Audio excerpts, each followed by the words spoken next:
दिया अपने बॉयफ्रेंड आशीष के साथ फूलों से सजे कमरे में बैठी है। फाइनली हम दोनों का प्लान सक्सेसफुल हो गया। दिया ने मुंह फुलाकर कहा, एक अंधे आदमी से अपनी प्रेमिका की शादी करवाकर अब आए हो सक्सेसफुल प्लान की बात करने। तुम क्यों नहीं समझती हो, जब सुशील मर जाएगा तो तुम इन सभी संपत्तियों की मालकिन बन जाओगी और फिर मैं तुमसे शादी कर लूंगा। तुम और मैं इस पूरी संपत्ति के मालिक बन जाएंगे। फिर सुशील घर में आया। आशीष, क्या कह रहे हो? अरे असल में भाभी तेरे बारे में जानना चाहती थी। मेरे बारे में जानकर ही उसने मुझसे शादी की है। अरे जानना चाहती थी कि तुम कौन सा खाना पसंद करते हो, तुम कहाँ घूमना पसंद करते हो और ओके ऐसा बोल। मैं देख रही हूँ कि आपने आते ही आशीष से पूछताछ करना शुरू कर दिया। आप अपनी शादी के दिन ही अपनी पत्नी पर शक करने लगे हैं। अरे नहीं, ऐसा क्यों कह रही हो? अरे आशीष, तुम कहाँ हो? आशीष ने हाथ बढ़ाकर कहा, मैं यहाँ हूँ। मैं तुम्हारा ऋण कभी नहीं चुका सकता। मैंने कभी नहीं सोचा था कि मेरे जैसा नेत्रहीन व्यक्ति कभी शादी करेगा। और दिया, मैं तुमको धन्यवाद कह के छोटा नहीं करूँगा। दिया नकली मुस्कुराहट लाकर कहती है, कुछ मत बोलिए शिशिर, अंधे हो तो क्या हुआ, मैं भी एक इंसान ही हूँ ना। आपके पास भी दिल है, आपको भी शादी करने का अधिकार है, इसे नहीं भूलना चाहिए। ऐसी आभार व्यक्त करते हुए रात मत गुजार देना। मैं प्रार्थना करता हूँ कि तुम जीवन भर साथ रहो। मैं जा रहा हूँ, दरवाजा बंद कर लो। आप बैठ जाइए, मैं दरवाजा बंद कर देती हूँ। आशीष दरवाजे के सामने खड़ा हो गया और दिया को गले लगा लिया। उसने कमरा नहीं छोड़ा। दिया ने दरवाजा बंद कर दिया। शिशिर कहता है, आशीष चला गया? दिया झूठ बोलती है, हाँ चला गया। तुम कहाँ हो? दिया आशीष के पास जाकर खड़ी होकर कहती है, मैं यहाँ हूँ। फिर शिशिर के पास बैठकर बोलती है, आशीष चला गया है, रुको मैं तुम्हारे लिए दूध लाती हूँ। इतना कहकर दिया साइड टेबल से दूध का गिलास लेकर आशीष के सामने जाकर खड़ी हो गई। आशीष ने अपनी जेब से नींद की गोलियां निकाली और दूध में मिला दी। दिया ने दूध लिया और शिशिर को दे दिया, ये लो दूध पी लो। अच्छा।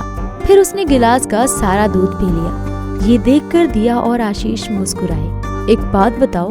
हाँ बोलो। क्या तुम सच में मुझसे प्यार करती हो? शिशिर बात करते करते तकिए पर सो जाता है। दिया मुस्कुराती है और आशीष को देखती है। आशीष ने दिया को खड़ा करके उसे अपने सीने से लगा लिया और बोला, किसकी शादी हुई है और किसकी सुहागरात हो रही है? दोनों हंस पड़े। अगली सुबह शिशिर सोफे पर बैठा है, तभी पड़ोस के घर की एक आंटी आई और बोली, बेटा शिशिर। कौन? आंटी? हाँ बैठ जाइए आंटी। आंटी बैठ गई और मुस्कुराते हुए बोली, सुना है तुम्हारी शादी हो गई है? हाँ आंटी, तेरी बीवी भी काफी सुंदर है, इसलिए मैं तेरी पत्नी से मिलने आई हूँ। बुलाओ जरा उसे। दिया दिया दिया। आशीष ड्राइंग रूम के पास से गुजर रहा था। आंटी ये देखकर हैरान हो गई। तभी दिया वहाँ आकर कहती है, हाँ मैं यही हूँ। आंटी को देखकर, हेलो आंटी, कैसी हैं आप? हाँ मैं ठीक हूँ, तुम कैसी हो बेटी? हाँ मैं ठीक हूँ आंटी। दिया, जाओ आंटी के लिए एक चाय बना दो। हाँ जा रही हूँ, बैठिए आंटी, मैं जल्दी आती हूँ। इतना कहकर दिया चली जाती है। आंटी शिशिर से कहती हैं, बेटा मैंने तुम्हारे घर में एक लड़का देखा है। लड़का? कौन लड़का? शिशिर हैरान होकर कहता है, लड़का मेरे घर में? कहाँ पे? नहीं तो आंटी, मैंने अभी देखा है। आंटी आपको लगता है कुछ गलतफहमी हुई है। नहीं बेटा, मुझे कोई गलती नहीं हुई है। मैंने कल भी इसी लड़के को देखा था। तुम्हारी पत्नी को कमरे में पकड़े हुए था, मैंने खिड़की से देखा था।